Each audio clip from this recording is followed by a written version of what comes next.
평소에 우리 남북교회 윤웅기 목사님과 나이가 같아서 서울 서지방에서는 그래도 친구로 이렇게 지내고 있었습니다. 저는 친구로 여기고 있는데 윤 목사님은 어떻게 여기는지 모르겠습니다. 그래서 친구 목사님이 목회하는 이 남북교회에 저를 불러주셔서 대단히 감사를 드리고, 오늘 또 뜻깊은 예배를 드리지 않습니까? 통합을 하고 첫 예배를 남북교회에서 예배를 드리는데, 같이 말씀을 나눌 때 하나님의 은혜가 충만하게 임하기를 바랍니다. 오늘 본문 말씀은 능력의 종, 불의 종 엘리야가 하나님의 은혜로 하늘로 승천할 때의 일입니다. 이스라엘의 아합 왕과 이스라엘의 모든 백성들이 우상을 섬기게 되었어요. 그 죄로 말미암아 하늘문이 닫혔습니다. 3년 6개월 동안 비가 오지 않았습니다. 엘리야가 하나님의 뜻을 따라서, 하나님의 명령을 따라서 이스라엘 백성들에게 회개를 촉구하고 하나님의 뜻에 따라서 믿음으로 기도하였습니다. 그래서 하늘의 문이 열렸습니다. 그 엘리야가 이제 사명이 다 하여져서 천국을 가게 되었습니다. 이때 엘리야의 제자 엘리사가 자기 스승 엘리야가 곧 하나님의 부름을 받을 줄로 예견했어요. 성령의 감동으로 알게 되었습니다. 그래서 엘리야가 어디로 가든지 따라다녔습니다. 길갈에 가면 길갈로 따라다녔고, 길갈에서 베델로, 베델에서 여리고로, 여리고에서 요단으로 끝까지 따라다닙니다. 따라다니는 이유가 무엇이겠습니까? 오늘 본문 9절을 보면 그 이유가 나오고 있는데, 9절 말씀을 다시 한번 띄워보실래요? 9절 말씀, 건너매 엘리야가 엘리사에게 이르되 나를 내게서 데려감을 당하기 전에 내가 내게 어떻게 할지를 구하라. 엘리사가 이르되 당신의 성령이 하시는 역사가 갑절이나 내게 있게 하소서 하는지라. 이렇게 따라다니는 이유가 엘리야의 능력이, 엘리사 자신에게 그 성령의 영감이, 능력이 갑절이나 임하기를 위해서 따라다녔구나라는 사실을 우리는 알 수가 있습니다. 여기서 엘리사에게 우리가 배워야 할 교훈 두 가지가 있는데, 그것은 다름이 아니라, 첫째는 영적인 열정, 영적인 갈급함, 영적인 사모함을 저와 여러분이 배워야 됩니다. 성경에 나오는 많은 위대한 하나님의 사람들은 이런 영적인 갈급함이 있었던 사람들입니다. 여러분, 지금 이 시대가 참 기도하기 힘든 시대고 신앙생활을 하기 힘든 시대입니다. 기도하는 목사님들이 뭐라고 말씀하시냐 하면은, 한 10년 전에 기도하는 거와 지금의 기도하는 때가 참 힘들다는 거예요. 성도들의 마음도 마찬가지입니다. 전에는 제가 한 80년 복음화 대성화 때 여의도에 참석을 했는데, 청년 때 참석을 했거든요. 그때 철야를 하는데 비가 막 옥석같이 쏟아집니다. 그런데도 성도들은 떠나지 않아요. 우비를 사가지고 그냥 그 여의도 광장을 떠나지 않고 막 열정으로 기도했던 것이 기억이 나는데, 요즘엔 여러분 그렇게 기도하는 사람들을 찾아보기가 힘들어요. 저희 교회도 나름대로 기도하는 교회라고 해서 매일 밤 9시 기도회를 하고 있어요. 그런데 매일 밤 9시에 모이는 숫자가 점점 줄어들어요. 제가 강조하지 않습니다. 기도하고 싶은 분만 나오세요 하고 했는데, 평균 한 30-40명에서 쭉 나오던 분들이 코로나를 거치면서 요즘에는 한 20명 정도 나오나. 여러분, 영적인 갈급함, 영적인 열정이 사라지고 있습니다. 어떤 사람이 복이 있는 사람이냐? 예수님께서 말씀하시기를 의에 줄이고 목마른 자가 복이 있나니 그들이 배부를 것입니다. 어떤 사람이 복이 있다고요? 의에 줄이고 목마른 자들이 복이 있습니다. 우리에게도 이런 영적 갈급함이 있어져야 됩니다.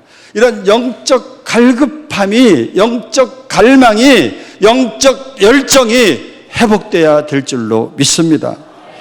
예수님께서 승천하시기 전에 제자들에게 말씀하시기를 너희는 예루살렘을 떠나지 말고 아버지의 약속하신 것을 기다리라. 요한은 물로 세례를 베풀었으나 너희는 몇 날이 못되어 성령으로 세례를 받으리라. 오직 성령이 너희에게 임하시면 너희가 권능을 받고 예루살렘과 온 유대와 사마리아와 땅끝까지 이르러 내 증인이 되리라. 이렇게 말씀하셨습니다. 여러분, 그렇습니다. 우리가 이 땅에서 복음의 증인으로서 예수님의 참된 증인이 되기 위해서 살려면은 반드시 하나님의 은혜가 필요합니다. 성령의 기름 부으심이 필요합니다. 성령의 권능이 필요합니다.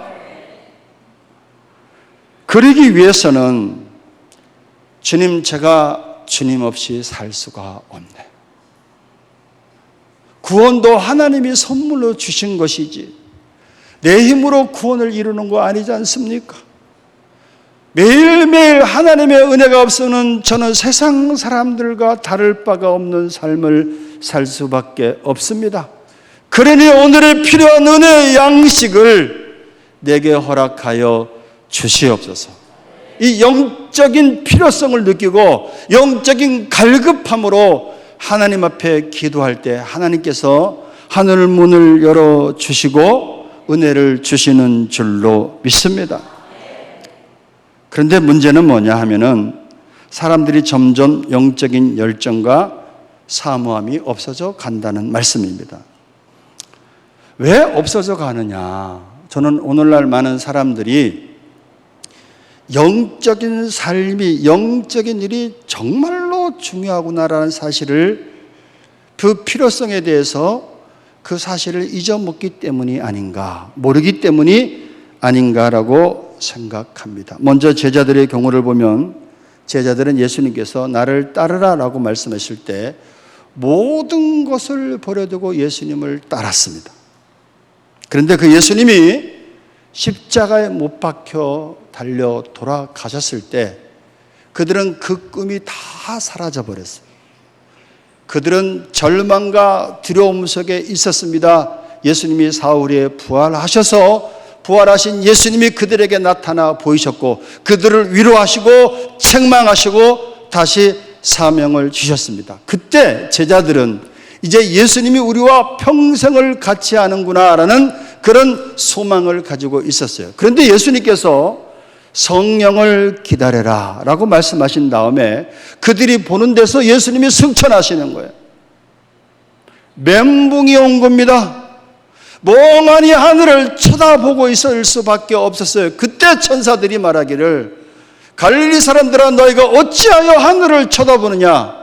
하늘로 올라가신 이 예수는 하늘로 가심을 본 그대로 다시 오시리라 라는 그런 말씀을 듣고 그들이 정신을 차렸습니다. 그래서 정신을 차리니까 예수님이 하신 말씀이 떠올랐어. 너희는 예루살렘을 떠나지 말고 아버지의 약속하신 것을 기다려라. 오직 성령이 너희에게 마시면 너희가 권능을 받으리라. 그렇구나. 예수님이 우리와 평생 함께 할 줄로 알았더니 예수님이 떠나버렸구나. 우리가 예수님의 제자의 사명을 감당하기 위해서는 우리 힘으로는 이 사명을 감당할 수가 없구나. 그렇구나. 성령의 권능이 반드시 필요하구나. 그들은 절실함을 깨달았어요. 그래서 마가이 다락방에 모여서 열흘 동안 전심으로 전혀 기도에 힘썼습니다. 오로지 기도에 힘썼습니다. 아멘. 엘리사 또한 마찬가지입니다. 엘리야의 뒤를 이어서 후계자가 되었지만, 아니 엘리야의 그 능력으로 이 세대를 감당하지 못해서 하나님께서 그를 그냥 불러가셨는데, 자기가 엘리야의 뒤를 이어서 엘리야의 사명을 감당하기 위해서는 엘리야의 능력만 가지고 감당할 수가 없는 겁니다. 그래서 그는 엘리야의 능력을 갑절로 제게 주셔야지만 제가 이 선지자의 사명을 감당할 수 있습니다 라는 사실을 깨닫게 되니까 그런 영적인 갈급함으로 엘리야가 어디를 가든지 따라다닐 수밖에 없었던 것입니다. 사랑하는 남북교인들이요, 지금은 마지막 때 중에 마지막을 저희들이 살고 있습니다. 신앙생활을 하기가 점점 힘들어지는 세대 가운데 있습니다. 주님께서는 저와 여러분을 복음의 증인으로 부르셨습니다. 복음의 증인된 삶을 살기 위해서는 하나님의 은혜가 절대적으로 필요합니다. 성령의 기름 부으심이 절대적으로 필요합니다. 저는 오늘 깜짝 놀랐어요. 뚜껑이 열렸어. 그야말로 열린 예배를, 남북교회가 이 서울에서 이렇게 열린 예배를 잘 드리고 있구나. 제가 운정에 종교부지를 사고 예배를 드릴 때 이렇게 열린 예배를 시도했어요. 그랬더니 그때는 이제 교회를 지었을 때 주위에 있는 사람들이 막 한 40명, 50명 이렇게 와볼 때예요.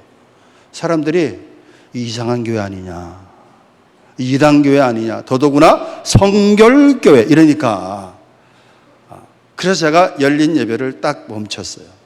저녁 때만 열린 예배를 드리고 낮 예배 때는 그야말로 아까 말씀하신 대로 전통적인 예배를 드릴 수밖에 없었는데, 남북교회가 이렇게 열린 예배를 드리면서 이렇게 성령의 임재를 사모하는구나. 이 예배에 젖어든 사람들은 다른 게 못 갈 것 같아. 정말 다른 게 못 갈 것 같아. 성령의 임재가 느껴지고 성령의 임재가 임하니까 어떻게 다른 교회를 갈 수가 있겠느냐. 저도 목사만 아니었으면 남북교회 다닐 것 같아요. 네? 그래서 여러분, 이제 저와 여러분이 정말 갈급함과 기도가 필요하다. 후쿠시케 다카시라고 하는 일본 분이 계십니다. 이분은 국민일보에 크게 났습니다. 이분이 약 한 20여 년 전에 2005년도에 예수님을 만났습니다. 이분의 간증을 잠깐 들어보도록 하겠습니다.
할렐루야.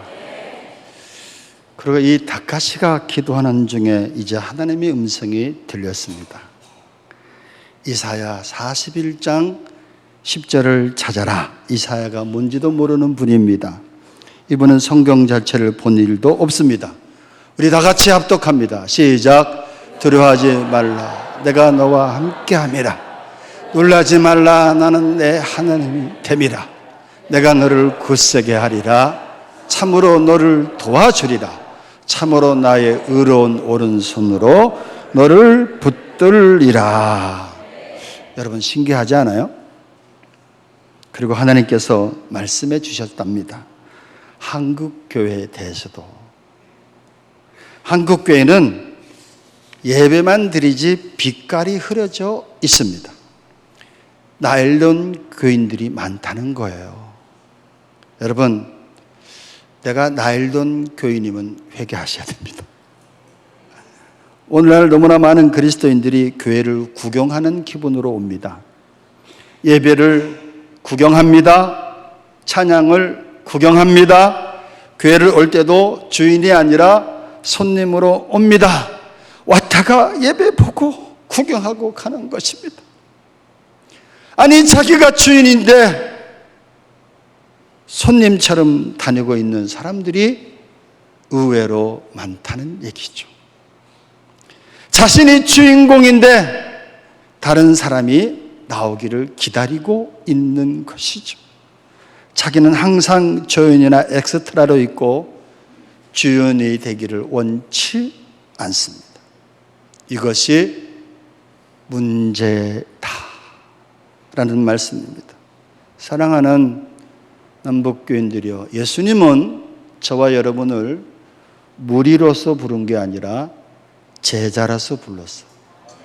예수님을 따르는 두 부류가 있었는데 무리로서 예수님을 따르는 부류가 있는가 하면 제자라서 예수님을 따르는 부류가 있었습니다.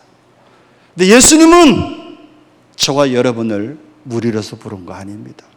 구경꾼으로 부른 거 아닙니다. 조연이나 엑스트라로 부른 게 아닙니다. 주인공으로 부른 겁니다. 제자로서 부른 겁니다. 제자로서 주님을 따라가려면 주님의 권능이 필요합니다.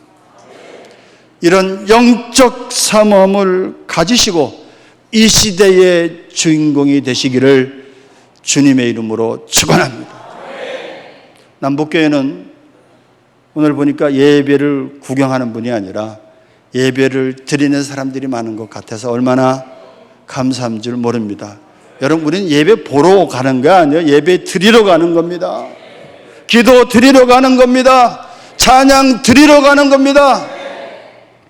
두 번째, 엘리사에게 우리가 배울 것은 다름이 아니라 충성됨입니다. 뭐라고요? 충성됨. 왜 엘리사는 이렇게 엘리야를 떠나지 않고 끝까지 따라다니느냐? 물론 엘리야의 능력을 받기 위해 따라다녔지만 또 하나의 이유가 있어요. 그 이유가 열왕기상 19장 19절에서 21절을 보면 나타납니다. 봅니다. 열왕기상 제가 읽겠습니다. 엘리야가 거기서 떠나 사밧의 아들 엘리사를 만나니 그가 12겨리소를 앞세우고 밭을 가는데 자기는 12째 겨리소와 함께 있더라. 엘리야가 그리로 건너가서 겉옷을 그의 위에 던졌더니 그가 소를 버리고 엘리야에게로 달려가서 이르되 청하건대 나를 내 부모와 입맞추게 하소서. 그리한 후에 내가 당신을 따르리이다. 엘리야가 그에게 이르되 돌아가라. 내가 내게 어떻게 행하였느냐 하니라. 엘리사가 그를 떠나 돌아가서 한 겨리소를 가져다가 잡고 소의 기구를 불살라 그 고기를 삶아 백성에게 주어 먹게 하고 일어나 엘리야를 따르며 수종 들었더라. 엘리야가 엘리사를 부를 때의 일이었습니다. 엘리야가 엘리사를 부를 때 그는 엘리야의 종처럼 엘리야를 따라다니면서 수종 들었는데 엘리야가 승천할 때도 여전히 엘리야를 따라다니면서 수종 들고 있더라. 여러분, 이것이 충성이 아니겠느냐? 시작과 끝이 똑같아. 주님 사랑합니다. 주를 위해서 이제는 제가 살겠습니다. 제가 모든 것을 버려두고 주님을 따라가겠습니다. 결단한 첫날과 자기의 생명이 다하는 그날까지가 똑같더라. 엘리사가 엘리야의 능력을 받은 것은 꼭 기도만 해서 받은 것이 아니라 충성됨의 결과였구나 라는 사실을 알 수가 있습니다. 지난주에 저희 교회 권사님 한 분이 돌아가셨습니다. 그분은 제가 파주 일산에 1989년 12월 10일에 설립 예배를 드리면서 개척을 하였는데 그분은 90년도 11월쯤에 오셨어요. 그러니 개척 멤버와 다를 바가 없지요. 제가 그때 개척을 했을 때 전도사로 개척을 했습니다. 그때 나이 33살. 얼마나 어리겠습니까? 얼마나 부족하겠습니까? 얼마나 허물이 많겠습니까? 그럼에도 불구하고 그분은 80세 일교로 세상을 떠나기 전까지 저희 교회가 이제 34년째가 되고 있잖아요. 개척한 지가. 그러면 그동안 오고 간 사람들이 꽤 굉장히 많아서 오고 간 사람들만 붙잡아뒀으면 아마 대형 교회를 이루었을 거예요. 그런데 여러분, 오고 간 사람들이 이유가 뭐 여러 가지인데 그 중에 이유는 두 가지. 크게 나누면 두 가지입니다. 하나는 이사를 갔거나 하나는 시험을 들었거나. 시험 들으면 목사님한테 시험 들거나 교인들끼리 시험 들어서 나가는 경우잖아요. 근데 그분은 변함없이 자기를 지켜준, 변함없이 목사를 지지해 주는 거야. 변함없이 목사와 교회를 섬기는 거야. 그분이 떠났을 때 우리 집사람은 그렇게 우는 거 저는 처음 봤어요. 조금 서운하더라고. 우리 어머님을 우리 집사람이 평생 시부모로서 모시고 살았거든요. 근데 그렇게 눈물 별로 안 흘리더라고. 자기 친정어머니가 돌아가실 때 별로 눈물 안 흘리더라고. 근데 권사님이 돌아가시니까 교회 그 소식을 주일날 돌아가시는데 지난 주일날 소식을 접하면서 눈물을 흘리는 거야. 그리고 교회 와서도 계속 우는 거야. 왜? 우리 집사람이 성가대 지휘를 하는데 그 권사님은 연세가 80이 다 되도록 성가대를 끝까지 했거든. 그래 식구야, 식구. 그분이 돌아가시니까 막 계속 제가 조금 시험 들 뻔했어요. 저렇게 꼭 울을 필요가 있을 정도냐. 그때 제가 깨달아진 게 있어요. 야, 충성이란 게 뭐 별다른 게 충성이냐. 변함없이 자기가 맡은 자리에서 자리를 지키고 주님의 영광을 위해서 최선을 다하며 사는 것이 충성이구나. 아멘. 제가 엘린교회 치리 목사를 맡았어요. 치리 목사라서 남북교회와 뭐 통합을 하든 안 하든 교인들한테 맡겼습니다. 저는 객관적으로 법적으로만 진행을 해야겠다 이런 마음으로 잘 알다시피 여기 교인들이 알고 있어요. 진행을 했어요. 사모총회 때 통합을 할 것입니까? 아니면 청병을 할 것입니까? 제 소관이 아니고 당신들 소관이니까 당신들이 결정하세요. 그래서 통합하기로 결정을 했고 그냥 저는 법대로 진행시켜 드렸어. 그런데 희한하게도 이번 제가 치리 목사 몇 번 해봤지만 이렇게 힘든 치리 목사 맡아본 적 없습니다. 오해와 욕설과 어려움이 따라요. 그리고 한편으로는 제가 이런 인간적인 생각이 드는 거죠. 내가 뭐하러 이 치리 목사를 맡아가지고 욕을 먹고 오해를 받을 필요가 뭐가 있느냐. 그것은 윤 목사님도 저와 똑같은 심정일 겁니다. 그래서 제가 이렇게 스스로, 그건 하나님의 음성이 아닙니다. 오해하지 마세요. 스스로 자문자답해봤어. 너 치리 목사로서 부끄러움 없이 객관적으로 진행했느냐? 예. 주님 음성이 아니라 제 스스로가 얘기하는 거예요. 예. 그리고 또 법적으로 정확하게 치우치지 않고 결정을 했느냐? 예. 그러면 두려울 게 뭐가 있어? 너 설교 잘하더라. 의를 위하여 핍박을 받는 자는 복이 있나니 기뻐하고 즐거워하라. 기뻐하고 즐거워하기는커녕 열받고 있으니까. 그래서 제가 마음을 열어놨습니다. 이게 주님의 뜻이라고 생각하고 제가 이거 올바른 일이라고 생각하면은 누가 뭐래도 고합니다. 진행합니다. 그래서 여기까지 이르게 된 줄로 믿습니다. 충성이란 게 뭐 굉장한 게 충성 아니에요. 자기가 맡은 자리에서 이게 하나님의 영광을 위해서 최선을 다하는 것이 충성이 아니겠느냐. 여러분에게 하나 묻습니다. 예수님께서는 어떻게 충성하라고 하셨죠? 죽도록 충성하라고 하셨어요. 어느 교회, 계시록에 보면 7교회가 나오는데 서머나 교회 교인들에게 권면하시기를, 말씀하시기를 내가 죽도록 충성하라. 7교회 중에서 2교회가 칭찬만 받았고 책망을 받지 않았는데 서머나 교회는 칭찬만 받은 교회 중에 한 교회였는데 왜 이런 말씀을 하게 됐느냐?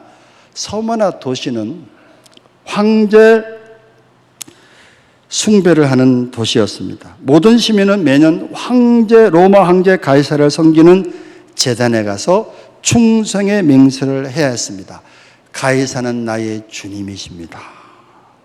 충성 맹세를 하고 증명서를 발급받아야 돼. 근데 이 증명서를 발급받지 않으면 시민으로서의 대우를 받지 못합니다.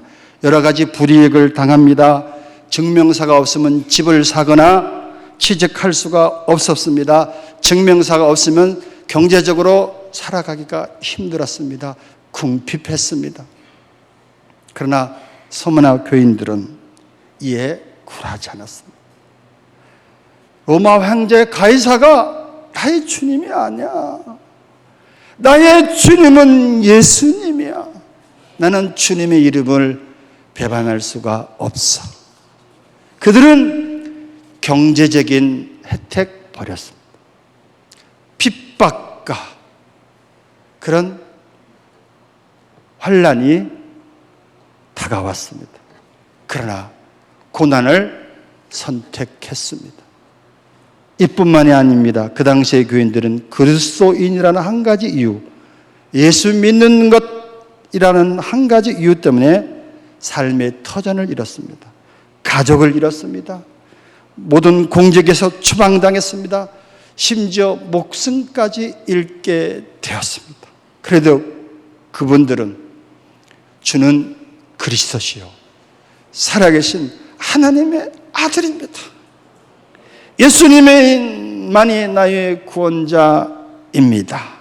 예수님만이 나의 왕이십니다. 라고 고백을 해서 그 고백을 변함없이 함으로 말미암아 여러 가지 궁핍과 여러 가지 환난을 당했으나 굴하지 않고 그들은 순종했습니다. 이것이 충성이다. 말씀을 맺습니다. 마지막 시대 열정이 사라지고 충성스러운 사람 찾아보기 힘든 이 시대에 이제 남북교인 된 엘린교인들이요, 그리고 남북교회 교인들이요, 열정과 충성을 회복하여 마지막 때 복음의 증인으로 부족함이 없는 삶을 살아가시는 저와 여러분 되시기를 주님의 이름으로 축원합니다. 말씀을 마쳤는데요,